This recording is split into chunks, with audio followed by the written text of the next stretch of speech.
இந்தியாவின் அபார சுழற்பந்து வீச்சாளர்களில் ஒருவரான அஸ்வின், டெஸ்ட் கிரிக்கெட்டில் 537 விக்கெட்டுகளை கைப்பற்றியுள்ளார். கும்ளேவுக்கு அடுத்து அதிக விக்கெட்டுகளை கைப்பற்றிய சுழற்பந்து வீச்சாளராக அஸ்வின்.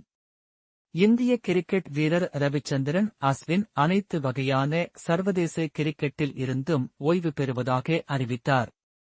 இன்று டிசம்பர் 18ஆம் தேதி ஆஸ்திரேலியாவில் பிரிஸ்பேன் டெஸ்ட் போட்டிக்கு பிறகு நடந்த செய்தியாளர் சந்திப்பில் அஸ்வின் தனது ஓய்வு முடிவை அறிவித்தார்.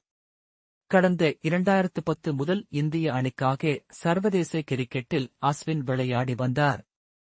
38 வயதான அவர் 105 டெஸ்ட், 116 ஒருநாள் மற்றும் 63 டி20 போட்டிகளில் விளையாடியுள்ளார்.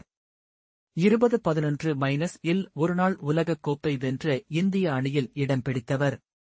அனைத்து பார்மெட் கிரிக்கெட்டிலும் மொத்தமாக 4394 ரன்கள் மற்றும் 765 விக்கெட்டுகளை கைப்பற்றியுள்ளார். டெஸ்ட் கிரிக்கெட்டில் இருந்து ஓய்வு பெற முடிவு செய்துள்ளேன். இது ஆழ்ந்த யோசனைக்கு பிறகு எடுத்த முடிவு.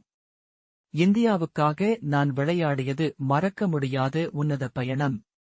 அணி வீரர்கள், பயிற்சியாளர்கள், பிசிசிஐ மற்றும் ரசிகர்கள் என அனைவருக்கும் இந்நேரத்தில் நன்றி தெரிவித்துக் கொள்கிறேன்.